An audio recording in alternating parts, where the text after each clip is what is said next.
అది 2005 సంవత్సరం. పాడేరు డివిజన్ అడవి ప్రాంతం. అర్ధరాత్రి. ఆకాశం పూర్తిగా చీకటితో కమ్మేసింది. వర్షం నిరంతరంగా కురుస్తోంది. తుఫానుగా మారిన ఆ వానలో గాలికి చెట్లు ఊగుతున్నాయి. ఎప్పుడు ఏ చెట్టు కూలిపోతుందో అన్నంత బీభత్సం ఆ వాతావరణంలో కనిపిస్తుంది. అడవి అంతా ఒక రహస్యాన్ని తనలో నింపుకొని ఉంది. శంకర్ నారాయణ 10 ఏళ్లుగా పాడేరు డివిజన్లో ఫారెస్ట్ ఆఫీసర్గా పనిచేస్తున్నాడు. అటవీ ప్రాంతంలో జరిగే చాలా క్రిమినల్ యాక్టివిటీస్ని శంకర్ నారాయణ తగ్గించగలిగాడు. ఆ తుఫాన్లో చీకటి రహదారిలో శంకర్ నారాయణ తన జీప్లో ముందుకు వెళ్తున్నాడు. తుఫాను ప్రభావానికి ఎక్కడైనా అడవిలో జంతువులకి హాని జరిగిందేమో చూడటానికి ఆ రాత్రి సమయంలో అతను అటవీ మార్గంలో ప్రమాదకరమైన వాతావరణంలో కూడా ఒక్కడే ముందుకు కొనసాగుతున్నాడు.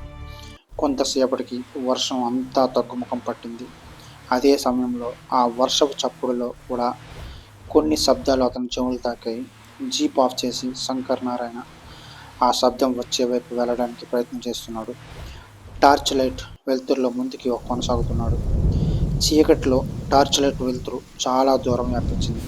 కొంత దూరం నడుచుకుంటూ వెళ్ళిన శంకర్ నారాయణ అక్కడ కనిపించిన దృశ్యం చూసి ఒక్కసారిగా షాక్కి గురయ్యాడు.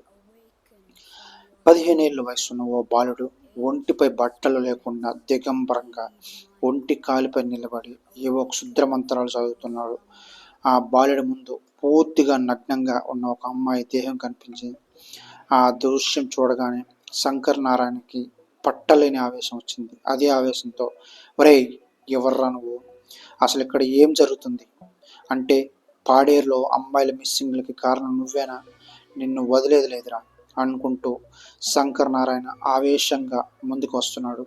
శంకర్ నారాయణ ఆ బాలుడికి దగ్గరికి సమీపించి అతన్ని కొట్టే ప్రయత్నం చేస్తాడు. ఒక్కసారిగా ఆ బాలుడు కళ్ళు తెరిచి శంకర్ నారాయణ గొంతు పట్టుకున్నాడు.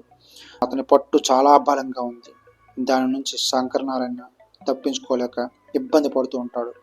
ఏయ్ శంకర్ నారాయణ, ఇప్పుడు నేను చెప్పేదే నువ్వు చేస్తున్నావు అంతే అని ఆ బాలుడు ఒక్కసారిగా గంభీరమైన స్వరంతో అన్నాడు. శంకర్ నారాయణ పూర్తిగా అతను వశం అయిపోయాడు.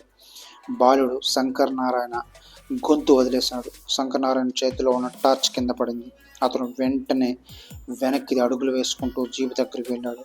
ఆ బాలుడు అమ్మాయి శవంపై కూర్చొని మంత్రాల జపంలో మునిగిపోయాడు.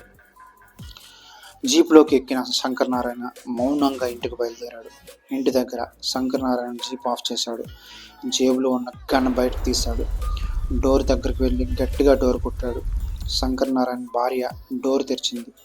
శంకర్ నారాయణ ఆమె తలకి గన్ గురిపెట్టి ట్రిగ్గర్ నొక్కాడు. ఒక్కసారిగా బుల్లెట్ ఆమె తలలోంచి దూసుకుపోయింది. ఆమె అతని కళ్ళ ముందే అలా కూలిపోయింది. గన్ సౌండ్కి శంకర్ నారాయణ ఇద్దరు కూతుళ్ళు బయటకు వచ్చారు. తన చేతిలో ఉన్న గన్తో శంకర్ నారాయణ ఆ ఇద్దరు కూతుళ్ళను కూడా కాల్చి చంపేశాడు. తరువాత తన తలకి గన్ గురి పెట్టుకుని ట్రిగ్గర్ నొక్కాడు. ఒక్కసారిగా బుల్లెట్ శంకర్ నారాయణ తలలోంచి దూసుకువెళ్ళి వెనక ఉన్న చెట్టుకి బలంగా తగిలింది. శంకర్ నారాయణ అలా నేలకొరిగాడు. సుదూరంగా కొండపై నుంచి క్షుద్ర పూజలు చేసిన బాలుడు ఆ ఇంటి వైపు అలా చూస్తూనే ఉన్నాడు. అసలు ఆ బాలుడు ఎవడు? శంకర్ నారాయణ ఎందుకు హిప్నటైజ్ చేసి కుటుంబం మొత్తాన్ని చంపేశాడు? ఈ ఆసక్తికర ప్రశ్నలకి తరువాత భాగంలో సమాధానాలు దొరుకుతాయి. ఈ కథతో మీరు మరింతగా ట్రావెల్ అవ్వాలనుకుంటే పాడేరు క్రైమ్ ఫైల్స్ సిరీస్ వింటూనే ఉండండి.